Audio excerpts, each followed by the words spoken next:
나아가기 원한다고 함께 고백하면서 찬양 올려드리겠습니다.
주월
삶 속에서 구하고 또한 우리 삶 속에서 주님의 향기가 묻어나기를 원한다고 이 예배를 통하여서 우리들이 다 변화되게 하시고 또한 우리 말씀을 전해주실 우리 권 목사님과 함께 하셔서 정말 그 능력의 말씀이 선포되도록 이 시간에 우리 통성으로 함께 기도하며 나아가겠습니다.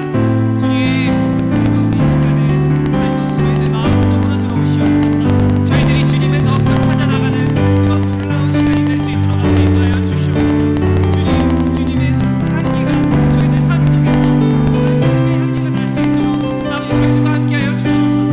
저희들이 주님을 더욱더 닮아가고 주님을 따라 살아가기 원합니다. 주님을 따라갈 때 정말 주님께서 저희들과 함께 하신다는 것이 정말 저희 주위 사람들에게 모두에게 보일 수 있도록 하시옵시고 정말 주님의 향기가 계속해서 퍼져나가고 그 아름다운 향기를 통하여서 주님을 알고 싶어 그 놀라운 은혜의 경험을 할 수 있도록 아버지 인도하여 주시옵소서. 오늘 아버지 이 말씀을 통하여서 저희들 변화되게 하시옵시고 아버지 아름다운 교회가 더욱더 주님 닮아가게 하시고 주님을 향하여서 나아가는 그런 저희 공동체 될 수 있게 아버지 도와주시옵소서.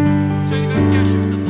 이 자리에 임재하여 주시옵소서. 아버지 계속해서 간절히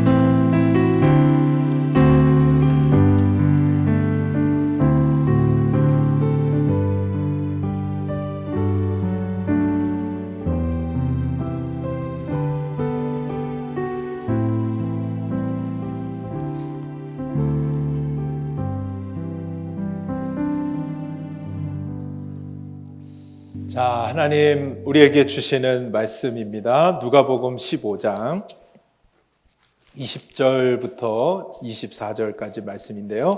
신약 성경 122면에 있습니다.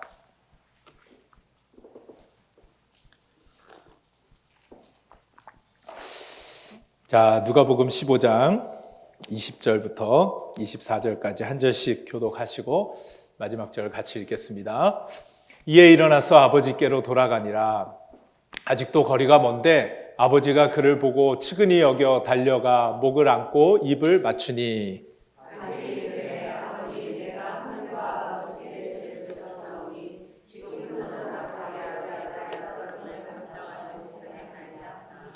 아버지는 종들에게 이르되 제일 좋은 옷을 내어다가 입히고 손에 가락지를 끼우고 발에 신을 신기라. 다 같이 이내 아들은 죽었다가 다시 살아났으며 내가 잃었다가 다시 얻었노라 하니 그들이 즐거워하더라. 아멘. 반갑습니다. 네, 우리 옆에 분들하고 한번 인사하실까요? 네, 오셔서 반갑습니다. 잘 오셨습니다. 네. 자, 왜 날 사랑하나라는 제목의 말씀으로 함께 은혜를 나누겠습니다. 여러분 하버드 대학 잘 아시죠? 자, 이 하버드 대학에서 1938년부터 72년 동안 남성 724명의 삶을 추적하여 연구를 했습니다. 그 연구의 목적은 어떤 사람이 행복한가에 대한 것이었습니다. 자, 이것을 테드라는 강연 프로그램에서 4대째 연구자이자 정신과 의사인 로버트 월딩거라는 사람이 발표를 했는데요. 자, 두 그룹에 대해서 남성 724명의 삶을 추적했습니다. 한 그룹은 보스턴의 빈민가에서 자라던 아이들. 또 한 그룹은 하버드 대학교 2학년, 그 당시에 하버드 대학교 2학년을 다니던 학생들을 대상으로 75년 동안 연구를 한 거예요. 자, 여러분 어떤 사람이 행복했을까요? 제가 듣고 싶은 답을 여러분은 알고 계실 거예요. 그러나 여러분 진짜 솔직한 대답을 해보세요. 왠지 하버드 대학교 나오고 그러면 뭐 앞날이 보장이 돼 있는 거 아니에요. 뭐 좋은 직장에서 불러갔을 것이고 돈도 많이 벌었을 것이고 지위도 얻고 명예도 분명히 얻었을 것입니다. 그런데 어떤 사람이 행복했느냐? 이 행복이라는 것이 부와 명예와 연결되어 있지 않다라는 것을 발견하게 된 거예요. 부와 명예. 여러분 부와 명예를 가지면 우리가 내 인생 행복하게 살 수 있을 것 같다. 우리가 그걸 위해서 또 이번 한 주도 밤낮 잠도 제대로 못 자면서 일한 거 아니겠어요? 그런데 안타깝게도 행복은 부와 명예와 연결되어 있지 않고 좋은 관계를 가진 사람과 연관이 있더라. 좋은 관계를 가진 사람. 관계가 그만큼 중요하다는 것입니다. 근데 여러분, 우리가 살아가면서 어떻습니까? 관계가 이처럼 중요한 부분인데 이 관계 중심이냐 일 중심이냐, 우리의 삶을 이렇게 되돌아보고 생각을 해보면 이 관계 중심의 살보다는 왠지 그렇게 살다 보면 돈도 못 벌고 잘 못 살 것 같아요. 그래서 일 중심의 삶에만 초점을 맞추고 살아갈 때가 많더라는 것이죠. 여러분, 일도 중요하지 않다는 것 아닙니다. 열심히 일해야 합니다. 일도 중요한 것입니다. 그러나 일과 관계 중에 무엇이 먼저일까라고 생각해 보았을 때 관계가 먼저라는 것이죠. 일을 중시하다가 관계를 놓쳐버려서 후회하는 사람들을 너무나도 많이 만나보게 되죠. 여러분, 실제로 이 연구의 결과에서도요, 좋은 관계를 가지지 못하는 사람들이 행복하지 않았을 뿐만 아니라 건강도 좋지 않았다라는 거예요. 그리고 내 기능도 나이가 들수록 현저하게 떨어졌다라는 거예요. 여기 50대 분들 계시죠? 50대에 그 관계에 만족을 느끼는 사람들은 80대에 가서도 행복하다라는 결과도 있었습니다. 50대 누구시죠? 네. 좋은 관계를 유지하고 계세요? 네. 관계에 만족이 있어야 된다라는 것입니다. 여러분, 하나님과의 관계도 마찬가지입니다. 하나님과의 관계. 여러분, 하나님과의 좋은 관계가 너무나도 중요해요. 신앙생활이 뭐냐? 여러분, 우리는요, 특별히 교회를 처음 나오시는 분들은 오해하는 것이 하나 있는데, 교회에서 일을 많이 하고 막 앞장서서 봉사도 많이 하고 막 이러면 믿음이 좋은 사람, 이렇게 그걸 같은 것으로 보는 거예요. 물론 일도 많이 하고 주님의 교회를 위해서 헌신하는 건 너무나 중요한데요, 신앙생활을 정의하자면 일보다는 하나님과의 관계, 이것을 우리는 신앙생활이라고 합니다. 이 좋은 관계에서 파생되는 것이 하나님을 위한 사랑이고 열정이고 영광이고 봉사라는 것이죠. 그리고 이걸 잘 보여주는 것이 마르다와 마리아의 이야기 아니겠습니까? 주님이 그 집에 놀러 가셨는데 교회 일 많이 하시는 분들은 이 본문을 싫어하시는 분들이 있어요. 근데 마르다가, 예수님이 마르다 보고 틀렸다라고 하신 게 아니에요. 뭘 보고 하셨어요? 마리아 보고 너는 더 좋은 편을 택했다라고 말씀하시는 거예요. 그러니까 틀렸다는 게 아니라 더 중요한 게 뭔지를 말씀해 주시는 거예요. 그래서 마리아를 칭찬하시죠. 열심히 봉사하고 일한 마르다가 틀렸다는 게 아니라 마리아를 왜 칭찬하시느냐? 주님의 발치에 앉아서 주님의 눈을 맞추며 주님의 말씀을 들으며 주님과의 관계를 더 깊이 해나간 그 마리아가 더 복되다, 그것이 더 중요하다라는 것을 말씀하신 것입니다. 여러분, 그러니까요, 이 하나님과의 좋은 관계가 중요한데 이것을 하지 않은 채로 교회에 얼마든지 봉사할 수 있고요, 얼마든지 충성할 수 있고 일할 수 있습니다. 그러나 머지않아 번아웃이 오는 거죠. 지치는 것입니다. 왜 나 혼자만 이거 하고 있어? 라는 생각이 들어오기 시작하면서 심지어는 교회를 떠날 수도 있는 거예요. 그럼 얼마나 손해예요. 그래서 신앙생활은 하나님과의 좋은 관계, 이 좋은 관계, 특별히 세상 사람들과의 관계도 중요하지만 이 하나님과의 관계가 너무나도 중요하다라는 것입니다. 그렇다면 하나님은 우리와 어떤 관계를 맺기를 원하시는지, 그것을 오늘 본문에서 말씀해 주고 계십니다. 여러분, 우리는 익히 돌아온 탕자 이야기로 알고 있는 이 본문, 여러분 너무나도 교회 생활 조금이라도 하셨으면 잘 아시는 말씀일 거예요. 오늘 누가복음 15장에 세 가지 비유를 예수님이 말씀하시는데, 첫 번째 비유가 뭐예요? 잃은 양을 아홉 마리를 데리고 있었는데 한 마리 잃은 양을 찾은 얘기, 그리고 한 드라크마를 잃었는데 찾은 얘기, 그리고 오늘 한 아들을 잃었는데 찾은 이야기, 이 이야기를 기록한 게 바로 오늘 돌아온 탕자 이야기인데요, 한 아버지에게 두 아들이 있었다는 이야기로 시작합니다. 근데 이 둘째 아들이, 보통의 집의 둘째 아들이 좀 이렇게 어드벤처하고 좀 모험적이고 그런 부분들이 있잖아요. 이 둘째 아들도 아마 좀 그랬던 것 같아요. 첫째 아들은 말도 잘 듣고 책임감도 있고 그런 아들이었던 것 같아요. 당시의 이 고대 근동의 아들들도 집마다 아마 첫째 아들, 둘째 아들의 이런 공통적인 특징이 있었는지 예수님은 그걸 너무나 잘 간파하시고 이 둘째 아들에 대한 이야기를 이렇게 풀어가십니다. 둘째 아들이 어떻게 했어요? 아버지에게 돈을 달라는 거예요. 그 돈이 뭐였느냐? 유산을 미리 받겠다는 거예요. 그리고 당시에 고대 근동에 유산을 미리 받는다는 것은 나는 아버지를 죽었다고 생각하겠습니다 라는 것과 똑같았어요. 그 당시 아버지가 가부장적이고 한국보다 더 심하거든요. 그 지역은.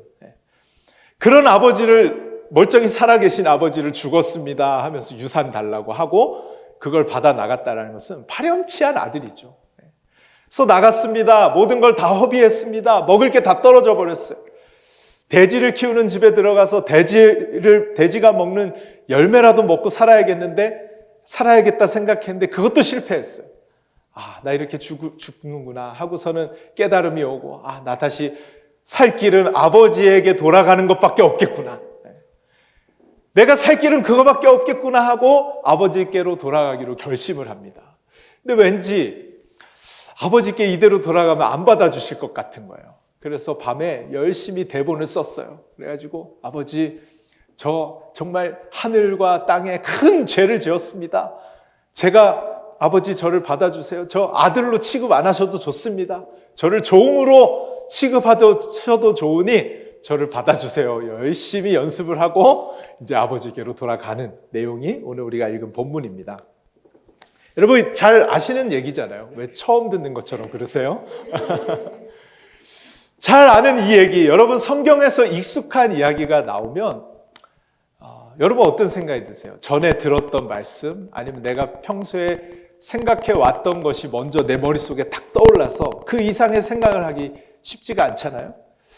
그런데 제가 신학교를 다닐 때 구약 교수님이셨는데 그 교수님이 수업 시간마다 강조하신 것이 있습니다. 그게 뭐냐면요, 성경을 낯설게 읽어라 라는 것을 항상 강조해 주셨어요. 하나님의 뜻을 더 찾아가기 위해서 익숙한 본문일수록 더 낯설게 읽으라는 거예요. 그래야 새로운 것들이 보이고, 여러분 성경이 얼마나 참 놀라운 책이냐면요, 읽고 은혜 받아 보신 분들은 알 거예요. 읽으면 읽을수록 전에 안 보이던 것이 보이고 새로운 것들이 보이고 은혜로운 것들이 보이고, 그래서 낯설게 읽으라는 거예요.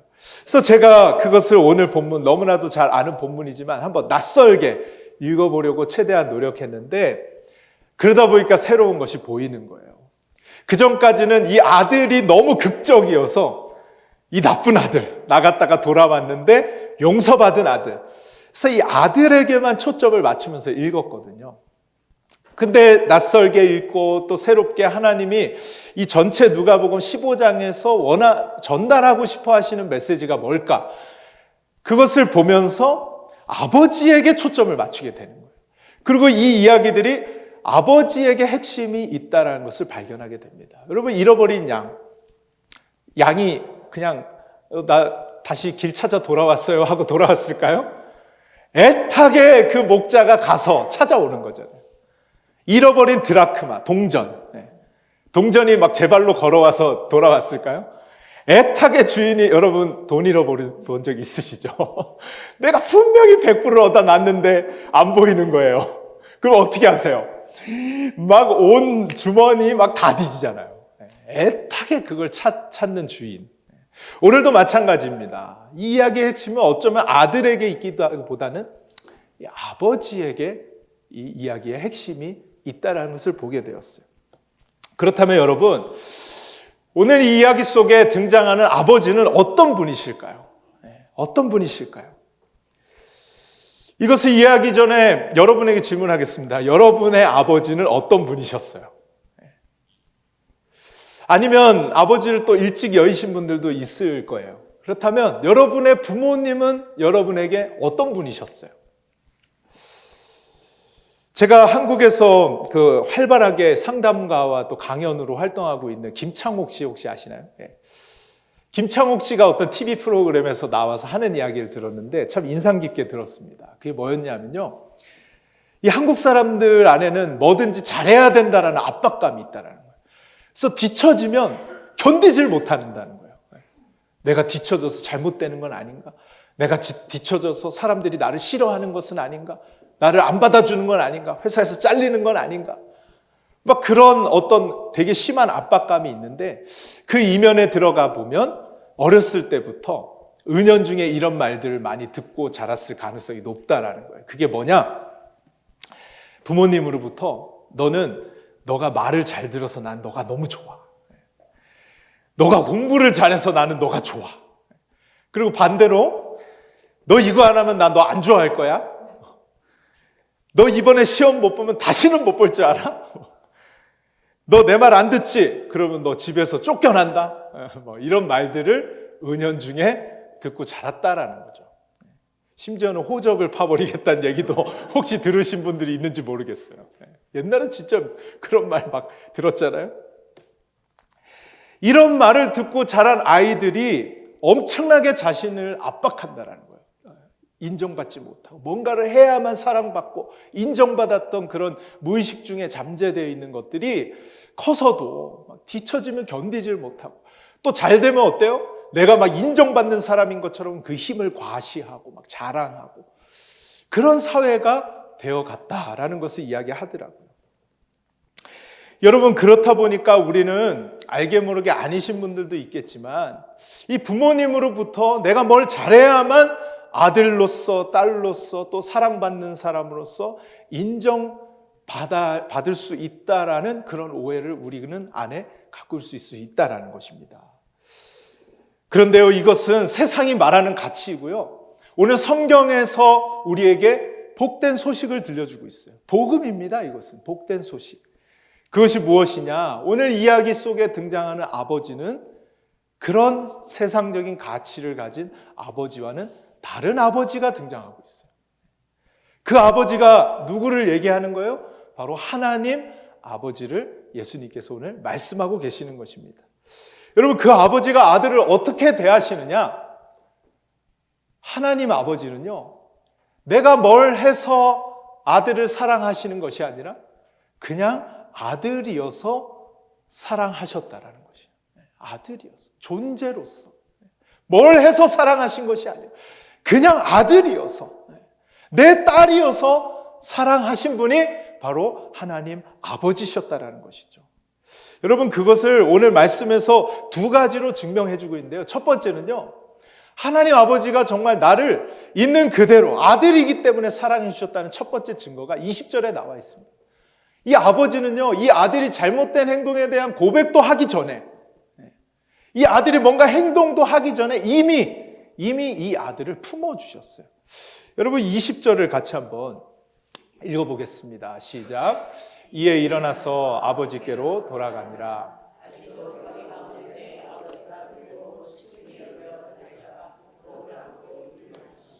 네. 여러분 열심히 준비했잖아요. 아버지한테 이 얘기를 해야 나는 받아들여질 것 같아서 아버지 제가 하늘과 땅의 대역 죄인입니다. 막 과장해서 막 말을 만든 거예요. 하늘과 땅 막 이런 거 나오기 시작했어요. 자기가 얼마나 잘못한 걸 알면. 아버지 나를 아들로 여겨주시지 않아도 됩니다. 저를 종이라도 괜찮으니까 품어달라고 열심히 이 메시지를 준비했는데 어때요? 일어나서 아버지께로 돌아갔는데 그런 얘기도 하기 전에 이미 거리가 먼데 아버지가 그를 보고 달려왔대요. 측은히 여겨서 달려갔대요. 목을 안고 입을 맞추어 주었대요. 여러분 당시에 이 고대 근동의 아버지들은 우리 옛날의 아버지들보다 더 했습니다. 여러분 옛날에 어땠어요? 아버지들은 안방에다가 상을 따로 차려놓고 남자들만 앉아서 먹던 시절이 있었잖아요. 여자들은 감히 들어올 수도 없는 그냥 안방에 제일 좋은 자리에 딱 앉아있는 그런 아버지의 모습. 고대 근동의 아버지의 모습은 그런 거였어요. 그런데 아버지가 지금 아들이 돌아오는 것을 봤다라는 것은 그날만 나와 있었을까요? 아들이 오는 것을 보고 달려갔다라는 것은 그날만 아들을 왠지 오늘은 올 것 같아 하고 그날만 나가 있었을까요? 만약 그렇다 할지라도 아버지는 그냥 자리에 앉아서 아들이 오기까지 그냥 기다리면 되는 아버지예요. 굳이 체면도 없이 밖으로 나갈 필요가 없는 아버지예요. 그런 아버지가 아들이 언제 돌아오나 오매불망 매일매일 밖에서 기다리고 있었다라는 것입니다. 여러분, 아버지가 왜 그렇게 기다려야만 했을까요? 정말 아들이 뭔가를 하는 게 필요했을까요? 아들이 아무것도 하지 않아도 그 아버지는 이 아들을 다시 품을 준비를 하고 있으셨던 거죠. 여러분, 두 번째 그 증거가 뭐냐면요, 22절과 23절에서 알 수 있듯이 아들의 고백 잊자마자 그건 관심도 없는 사람처럼 아들의 신분을 회복시켜 주십니다. 여러분, 아들이 혹시 몰라서 준비해온 거 있잖아요. 그걸 아버지 이미 안아줬어요. 불쌍히 여기고 목에 입을 맞추고 안아줬는데 그거 준비해온 거 굳이 하는 거예요. 보세요, 21절입니다. 같이 한번 읽어볼게요. 아들이 이르되 아버지 내가 하늘과 아버지께 죄를 지었사오니 지금부터는 아버지의 아들이라 일컬음을 감당하지 못하겠나이다 하나. 여러분, 이미 아버지가 다 안아줬잖아요. 너 내 아들이야. 너 이렇게 잘못했어도 너는 변함없는 내 아들이야. 그런데도 의심이 생기는 거예요. 여전히 내가 뭘 해야만 아버지는 날 용서해 주실 것 같은 거예요. 나를 받아주실 것 같은 거예요. 아들로 인정해 주실 것 같은 거예요. 그러니까 이 준비해온 걸 굳이 이미 받아줬는데 하는 거죠. 한 글자도 틀리지 않고 하는 걸 봤을 때는 제가 볼 때 준비해온 거예요. 똑같이 하는 거 보니까. 여러분, 그런데 이 아들의 고백에 아버지의 반응이 뭐예요? 21절 마지막에 감당하지 못하겠나이다 하나 요게 뭔가 벌써 느껴지잖아요. 하나, 그거 지금 신경 쓰지 않겠다라는 게 벌써 느껴지는데 아니나 다를까 22절에 아버지는 종들에게 이르되 제일 좋은 옷을 내어다가 입히고 손에 가락지를 끼우고 발에 신을 신기라. 이게 뭐예요? 다시 아들로서 얘는 내 아들이다. 다시 이 아들의 신분을 회복시켜 주시는 그 장면을 보게 되는 거예요. 아버지는 지금 아들이 뭘 말하든지 간에 무슨 행동을 하셨든지 간에 아무 상관이 없으신 것처럼 지금 보이는 거죠. 여러분, 하나님은요, 다시 말씀드립니다. 우리 하나님 아버지는요, 내가 뭘 해서 나를 사랑하시는 분이 아니세요. 우리는 그렇잖아요. 세상을 살면서요, 알게 모르게 뭘 해야만 우리는 인정을 받습니다. 뭘 해야만 사랑을 받아요. 뭘 해야만 우리는 받아들여지기 때문에 우리는 알게 모르게 자꾸만 뭘 해야만 한다라는 생각에 사로잡힐 때가 있어요. 그런데 아버지는요, 우리를 존재로서 사랑해 주신다는 거예요. 그 말이 뭐예요? 그냥 나여서 사랑하시는 거예요. 여러분이 뭘 해서 사랑하시는 것이 아니라 여러분이어서, 그냥 나여서 사랑해 주신다라는 사실입니다. 여러분, 이것을 믿을 수 있게 되기를 바랍니다. 여러분, 이것을 믿어야 세상에 나아가서요, 용기 있고 담대하게 살아갈 수 있는 거예요. 결과에 좌우하지 않는 거예요. 작은 일에 왔다 갔다 하지 않는 거예요. 내가 어떠하든지 간에 나는 하나님의 사랑받는 아들이다. 나는 어떠하든지 간에 하나님의 사랑받는 딸이다. 확신할 수 있는 저와 여러분 될 수 있기를 바랍니다. 우리 옆에 분들에게 남자분이 계시면 당신은 하나님의 사랑받는 아들입니다 하시고, 여자분이 계시면 당신은 하나님의 사랑받는 딸입니다. 한번 인사해 보세요.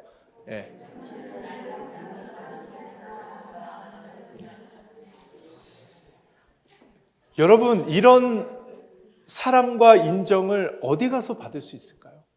여러분, 세상에서 경험해 본 적 있으세요? 회사에서 여러분을 아무 이유 없이 사랑해 줄까요? 인정해 줄까요? 성과도 없는데 잘리는 거예요, 그냥. 사회에서 여러분 아무것도 안 하는데 여러분 인정해 주는 곳 있나요? 없어요. 심지어 가정에서조차 여러분 아들이기 때문에 딸이기 때문에 그저 받아들여져 본 기억이 있으신가요? 뭘 했기 때문에 인정받고 사랑받지는 않으셨나요? 여러분, 오로지 우리를 이렇게 받아주시는 분은 하나님 아버지밖에 없음을 믿으시기 바랍니다. 교회는 그런 곳이에요. 존재로서 받아주는 것이죠. 그렇게 하나님 안에 있으면 우리는 흔들리지 않는 정체성을 가지게 되는 것입니다. 하나님 안에 있을 때 하나님과 아들과 딸로서 흔들리지 않는 정체성을 가지게 되는 거예요. 그런데 이것을 모르고 우리는 자꾸만 하나님을 떠나려고 합니다. 돈으로 사람에게 인정을 받으려고 하고요. 좋은 대학과 좋은 집과 좋은 차로 우리는 사람들에게 인정을 받으려고 해요. 그렇게 해야 우리는 인정받을 수 있다라고 생각해요. 그러니까 얼마나 괴로워요. 그러니까 실패하면 나는 인정받지 못하는 사람이라고 바로 생각을 해버리는 거죠.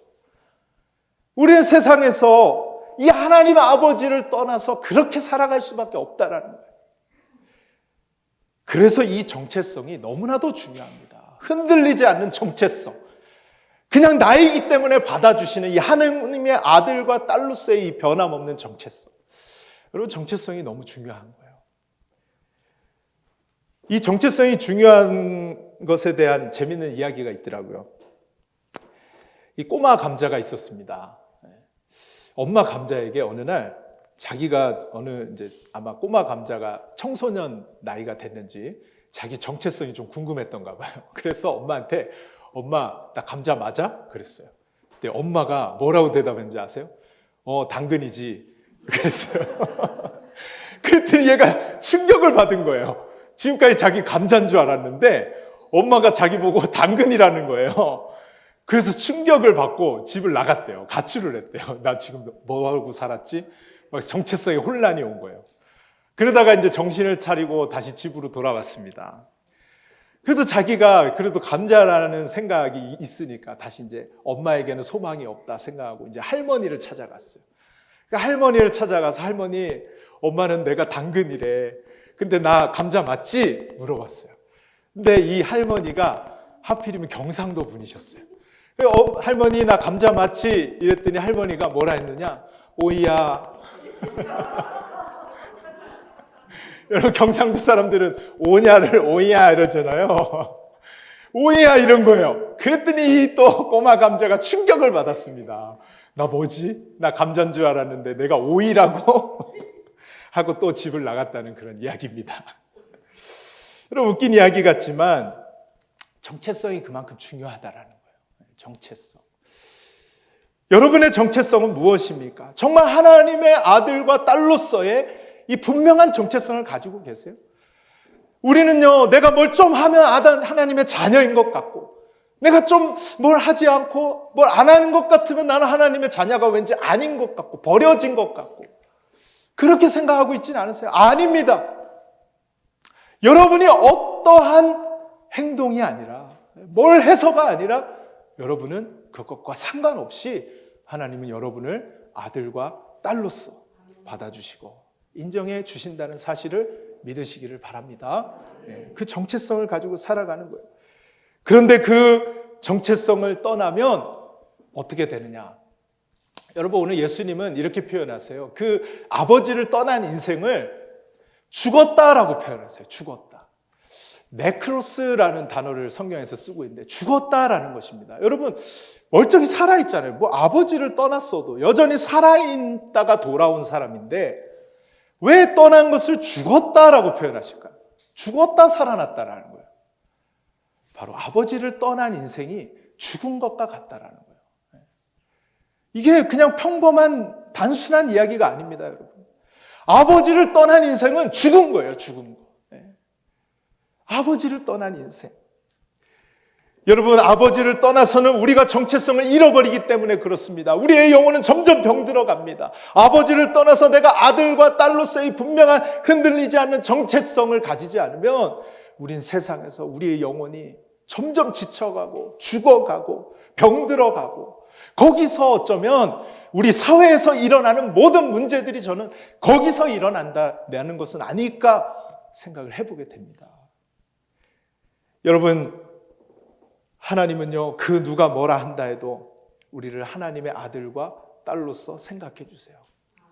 또 그것을 분명하게 이야기해 주시는 것이 바로 로마서 말씀입니다. 여러분, 심지어는요, 우리가 뭘 안 해서도 뿐만 아니라 심지어 우리가 잘못하는데도 하나님의 아들, 딸로 여겨주셨다는 거예요. 여러분, 로마서 5장 6절을 보면 이렇게 시작합니다. 우리가 아직 연약할 때의 기약대로 그리스도께서 경건하지 않은 자를 위하여 죽으셨도다. 여러분, 만약에 우리가 뭘 해서 받아들여지는 것이라면, 우리가 정말 믿음이 좋아서 막 받아들여지는 것이라면, 믿음이 먼저라면 우리가 뭘 좀 잘했을 때 그리스도께서 죽으셨도다 해야 맞을 거예요. 그런데 우리가 아직 연약할 때에 그렇게 하셨다. 심지어는요, 8절에서는 우리가 아직 죄인 되었을 때에, 10절에서는 더 나갑니다. 우리가 원수 되었을 때에, 아버지에 대해서 아예 원수가 되었는데 아버지는 우리를 사랑해 주셨고 자기 아들을 십자가에 죽이시기까지 해서 우리를 아들과 딸로 만들어 주셨다는 거예요. 여러분, 너무나 분명해지지 않습니까? 너무나 명확해지지 않습니까? 우리의 어떠함 때문이 아니라 우리를 그저 너이기 때문에, 여러분이기 때문에 사랑해 주시고 인정해 주신다라는 것입니다. 사랑하는 여러분, 이것을 지금 누구한테 예수님이 비유로 말씀하시냐면요, 바리새인과 서기관들에게 말씀하고 계신 거예요. 왜 그들에게 이걸 들으라고 말씀을 하실까요? 바리새인과 서기관들이 이러한 가치관으로 하나님 아버지에 대해서 생각을 했거든요. 뭘 해야만 하나님이 우리를 구원해 주신다고 생각한 거예요. 뭘 해야만 우리는 하나님과 아들, 딸로서 받아들여진다고 생각을 했던 거예요. 그래서 그들은요, 이미 주어진 20계명과 율법 외에 600개 이상의 율법을 더 세부적으로 만들어서 그걸 지켜서 아버지께 사랑받으려고 노력했어요. 그러다 보니까 어떻게 합니까? 억지로 하는 거죠. 거기에는 기쁨이 없는 거죠. 하나님 눈치 보면서 요 정도 하면 사랑받겠지 하고 하는 거죠. 그런 기쁨이 없는 섬김과 봉사로 나아가게 됐더라는 거예요. 그러나 하나님은요, 유대인도 이방인도 우리도 그냥 받아주시고 인정해 주시기에 그것은 설명할 수 없고 이해할 수 없는 하나님의 놀라운 은혜라는 사실입니다. 여러분, 하나님의 아들로서 딸로서 이 분명한 정체성, 우리가 잘하든 못하든 그런 것과 상관없이 우리를 받아주시고 인정해 주시는 이 아버지와 좋은 관계를 맺으며 살아가는 저와 여러분 될 수 있기를 주님의 이름으로 축원드립니다. 이제 이 말씀을 좀 적용해 보겠습니다. 여러분, 우리는 오늘 말씀을 통해서 아버지가 어떻게 사랑하는지, 그리고 어떻게 좋은 관계를 맺을 수 있는지에 대한 비밀을 우리에게 알려주신 거예요. 여러분, 세상에 좋은 관계 안 맺고 싶은 사람이 누가 있겠어요? 근데 왜 다 깨지고 상처받고 싸우고 갈라지고 갈등이 있고 왜 이런 일들이 일어날까요? 오늘 아버지 사랑의 본질에서 우리는 그걸 배울 수 있게 됩니다. 그리고 우리를 그걸 실천하라고 부름을 받은 사람들입니다. 여러분, 오늘 하나님이 어떻게 우리를 아들과 딸로 인정해 주셨어요? 무엇을 해서가 아니었죠. 잘해서도 아니었죠. 심지어는 잘못하는데도 인정해 주시고 받아주시죠. 아들이기 때문에, 딸이기 때문에 그냥 너여서 그렇게 해주신 거예요. 오늘 이 자리에 우리가 하나도 잘한 것이 없어도 하나님은 여러분을 사랑하십니다. 여러분이 오늘 너무나 가난해서 돈 한 푼 없이 여기에 나왔다 할지라도 그것 안 드려도 하나님은 그것 상관없이 여러분에게 달려나가셔서 끌어안고 입을 맞추고 여러분을 사랑해 주시는 분이 우리 하나님 아버지시라는 사실이에요. 심지어는 이곳에 사형을 당해야만 하는 그런 죄인이 나와서 앉아있다 할지라도 하나님은 그런 영혼을 끌어안아 주시고 용서하시고 인정하시는 하나님이신 것을 믿으시기 바랍니다. 그렇다면 여러분은 여러분 주변에 있는 사람들을 그렇게 받아줘 본 적이 있으세요? 인정해 줘 본 적이 있으세요? 여러분, 우리가 예전에는요, 우리의 관계들이 이렇죠. 내가 나한테 잘해서 좋아. 너가 나한테 이런 걸 해서 좋아. 나는 너가 이렇게 하는 게 너무 좋아.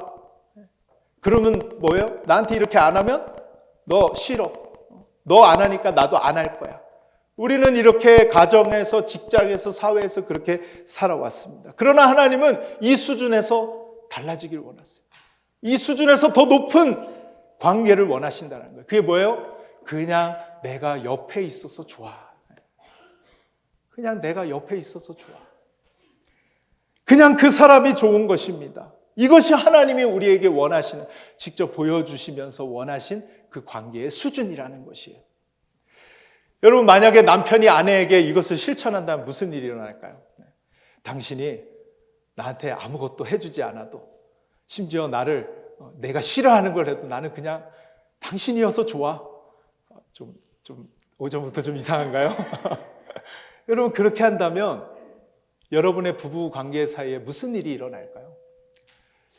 부모가 자녀에게 나는 그냥 너여서 좋아. 너가 잘하거나 못하거나 상관없이 너여서 좋아. 그런다면 무슨 일이 일어날까요? 너 이거 안 해? 그럼 나도 이거 안 해. 너 내 말 안 들을 거야? 그럼 나도 너 말 안 들을 거야. 뭘 해서 좋아하고 뭘 안 하면 안 좋아하고 이런 마음을 계속 아이들이 느끼고 자란다면 그런 아이들은 어떻게 될까요? 어떻게 될까요? 여러분, 교회 안에서도 성도가 성도에게 나는 그냥 당신이 옆에 있는 게 왜 이렇게 좋은지 몰라. 아무것도 안 했는데 왜 이렇게 이뻐 보이지? 한번 옆에 분들 보세요. 나는 내가 옆에 있는 게 너무 좋아. 한번 인사해 볼까요? 네.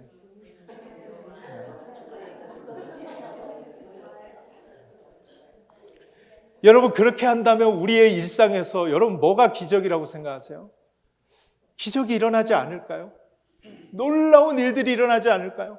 거기에 치유가 있고 회복이 있고 거기에 생명이 살아나는 역사들이 일어나지 않을까요?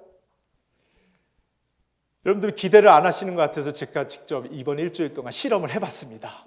집에서 직접 실험을 해봤는데 제가 아내한테 한 거는 여러분들이 낯뜨겁게 생각하실까 봐 얘기는 하지 않을게요. 아내가 눈물을 흘리더라고요.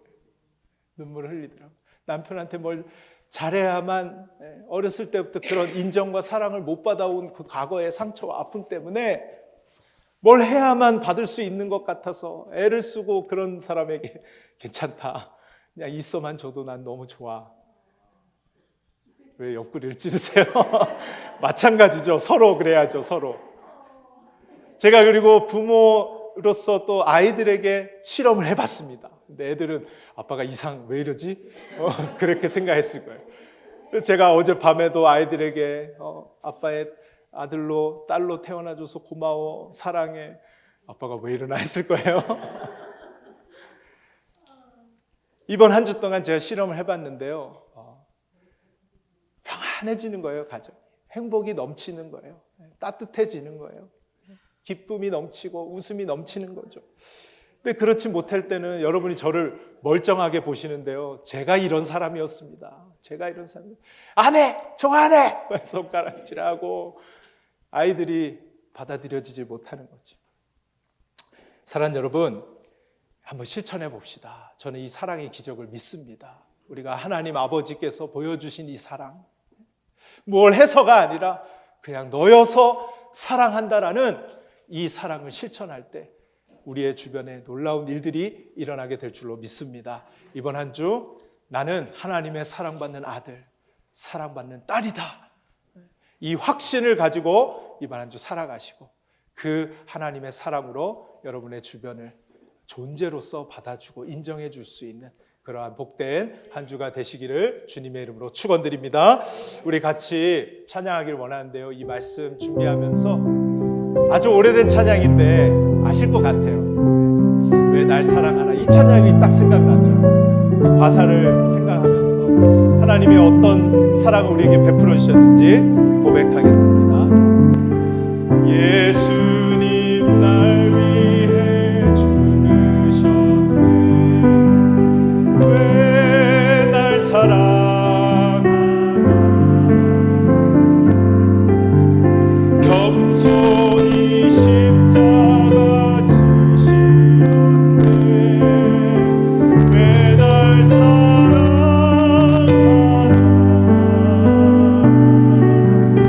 왜 날 사랑하나.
그렇게 살아왔던 우리들인데 하나님은 우리의 행동을 보시지 않고 하늘 아들과 딸로서 이미 선택하여 주시고 우리를 그저 사랑해 주시는 그 사랑 오늘 기억하며 하나님의 아들로 하나님의 딸로 변함없는 이 정체성에서 흔들리지 않고 내가 돈이 있건 없건 명예가 있건 없건 성공했건 실패했건 상관없이 나를 언제나 받아주시는 그 하나님의 사랑 안에서 하나님의 품 안에서 살아가겠습니다.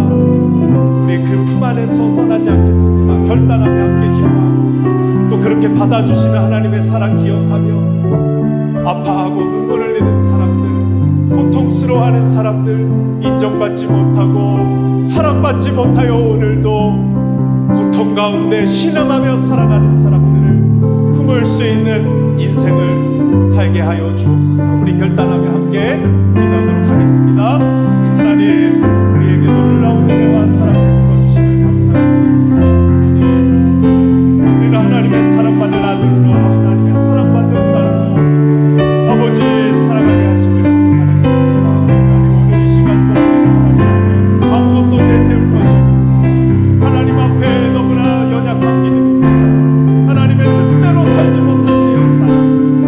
그럼에도 불구하고 하나님은 우리를 받아주시고 인정해 주시는 하나님, 내가 아버지 잘생기고 못생기고 내가 아버지 돈이 많건 없고 내가 세상에서 성공했던 실패했던 아무런 상관없이 세상은 나를 멀리하고 외면하고 받아주지 않는 나에도 하나님은 나를 받아주시고 우리를 품어주시는 하나님이심을 아버지 하나님 저희들이 기억하고 왜 우리를 사랑하시는지 사랑받을 자격 없는 우리를 끝까지 사랑하시는지 살아갈 수 있는 저희들이 원합니다. 하나님, 수많은 사람들 실망하고 있습니다.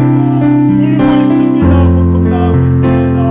아무도 사랑해주지 않는 그 사람들 저희들이 찾아가 품어주고 인정해주고 안아줄 수 있는 그 사랑을 주옵소서. 하나님 감사합니다. 아무 자격 없는 저희들 찾아와 주시고 십자가에 죽어 주심으로 우리를 사랑하시고 인정해 주신 그 놀라운 은혜를 감사를 드립니다. 하나님, 혹여나 사랑받지 못한다고 인정받지 못한다고 여기며 자신을 학대하며 자신을 고통스럽게 하고 있는 비관적인 생각을 하며 살아가고 있는 사람들 혹여나 이곳에 있다면 하나님이 얼마나 사랑하시는지 있는 모습 그대로 받아주시는 그 아버지 하나님의 사랑을 깨달아 알 수 있는 이 시간 되게 하여 주시옵소서. 그리하여 그 안에서 새로운 소망을 발견하고 언제나 든든하게 내 곁을 지켜주시는 변함없이 내 옆에 함께 하시는 그 하나님 아버지와 함께 세상을 용기 있고 담대하게 새 출발할 수 있도록 주님께서 은혜를 베풀어 주시옵소서. 하나님, 우리 주변에 신음하고 고통하며 인정받지 못하고 실패한 가운데 눈물 흘리며 살아가는 사람들 너무나도 많습니다. 하나님을 떠나 죽어 있는 것 같은 그런 영혼들이 너무나도 많습니다. 하나님, 울부짖는 자녀들이 너무나도 많습니다. 가정마다 갈등이 있고 분열이 있고 싸움이 있고 아픔이 있는 가정들 너무나도 많습니다. 하나님, 가정마다 회복되는 은혜가 있게 하시고 이 사회에 깨지고 갈라지고 아파하는 모든 심령들 아버지 하나님의 은혜로 회복되는 그 놀라운 일들이 일어날 수 있도록 인도하여 주시기를 원합니다. 그 일에 저희를 불러주셨사오니 저희들 나아가 아파하고 슬피 울고 있는 심령들 있는 모습 그대로 끌어안고 기도하며 그들에게 다시 한번 생명을 전할 수 있는 저희들의 복된 한 주가 될 수 있도록 아버지 마음을 품게 하시고 그 사람들이 보여지게 하시고 찾아가게 하시고 그들을 일으킬 수 있는 저희들이 되게 하여 주시옵소서. 우리를 사랑하신 그 은혜에 감사드리며 예수님의 이름으로 기도드리옵나이다. 아멘. 이제는 우리 구주 예수 그리스도의 너무나도 크신 은혜와 하나님 아버지의 변함이 없으시고 진실하신 사랑하심과 성령님의 우리 안에 거하셔서 우리가 얼마나 사랑받는 존재임을 깨닫게 하시는 그 놀라우신 그 역사하심이 하나님의 아들과 딸이라는 분명한 정체성을 가지고 이 세상에 슬피 울고 외로워하며 고통스러워하는 자에게 찾아가 하나님 아버지의 마음을 전하며 그 마음으로 사랑하기를 결단하는 우리 사랑하는 모든 주님의 백성들, 주님의 자녀들, 그리고 우리 아름다운 교회 위에 이제로부터 영원토록 함께 있을지어다. 아멘.